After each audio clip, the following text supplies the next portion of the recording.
Tripura unemployed MPW ANM bekar sikla sikli rok burkha bosti sakham bedekni achok phangni yago sebok langnani sanmung no sanai deputation yafalaika thangnai bisi dogromui buksa achuk thai supungui sebok langnani sanmung sanibo hapangi bukha kaisa kok phirong mungtei mungsa kechar mungkri hinibo salaika Director Office Waibani Shai Kabangtei Mohokaranobo Kabangno Tanglai Shuklai Brody Hanmungro Yaparka Nishaka. আমরা আজকে এখানে MPW বেকার ভাই বোনরা এখানে সবাই উপস্থিত হয়েছি। বিশেষ করে আমরা দীর্ঘ 7 বছর যাবৎ আমরা বেকার অবস্থায় আছি। কোর্স কমপ্লিট করে আমরা বসে আছি। দীর্ঘদিন আমরা নিয়োগের দাবিতে আমরা ডাইরেক্টর এবং হেলথ সেক্রেটারি মহাকরণও আমরা অনেক কর্মসূচি করেছি, কিন্তু কোনো কিছুই আমরা হয়নি। আজকেও আমরা সবাই এখানে একত্রিত হয়েছি যাতে নিয়োগের যে ব্যবস্থাটা সেটা ডাইরেক্টর অনেকবারই আমাদের অনেক রকমভাবে আশ্বাস দিয়েছিল যে অতি শীঘ্র আমাদেরকে নিয়োগ করা হবে, কিন্তু বিগত 6 বছর যাবৎ এখনও নিয়োগ হয়নি। তো আজকে আমরা সবাই এখানে আবার এসেছি।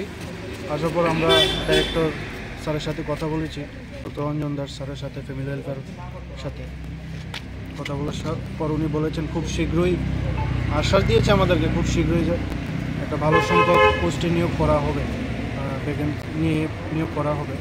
তো অতএব উনি বলেছেন যে কিছুদিন অপেক্ষা করার জন্য। এতটুকু। দীর্ঘ 6 বছরে কতবার এসেছেন আপনারা এখানে? 6 বছরে তো আমরা ডাইরেক্টর অফিসে এসেছি কম করে 5 থেকে 6 বার।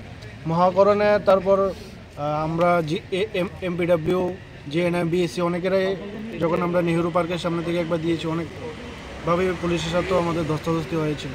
আপনারা সবাই তো সাংবাদিককে সবাই লিখেছেন বিষয়টা। টোটাল আপনাদের সংখ্যা কত আছে? আমাদের সংখ্যা প্রায় 1000-1100 কাছাকাছি আছে। তো আমরা এই জন্যই আসছি, আমাদের তো নিয়োগটা অনেক দিন ধরেই বন্ধ আছে। তো নিয়োগটা যাতে করানো হয় তার জন্য আমরা বারবার এখানে আসছি, বারবারই ওদের কাছে রিকোয়েস্ট করছি বারবার, কিন্তু কোনোভাবেই কোনো কাজ হচ্ছে না। আজকে আবার এসেছি বলার জন্য, মানে 6 বছর তো হয়েই গেছে, একটু বেশিই হবে হয়তো। আমাদের তো নিয়োগ পুরোপুরি বন্ধ। আমাদের ব্যাচটার থেকে শুরু হয়েছে, এখন তো অনেক বাকি, 1200-1300 তো হয়েই যাবে, আরও বেশিও হতে পারে, কিন্তু আমাদের নিয়োগটা এখন পর্যন্ত বন্ধই রয়েছে। এখন এটা নিয়ে আমরা বারবার আসতেই যাচ্ছি, কিন্তু কোনো ওদের তরফ থেকে তো এখনও আমাদের আশ্বাসই দিয়ে যাচ্ছে বারবার যে হবে। আপনারা বলছেন 1200-1300 বেকার হয়ে যাবে, আর নিয়োগের ক্ষেত্রে বলছেন 500 জনকে নিয়োগ করতে হবে, এটা কেন বলছেন? সেটা আমরা সিনিয়রিটি কাম আগরতলা নিসিমি প্রণমনি ককথম ব্যুরো রিপোর্ট খুমপুই।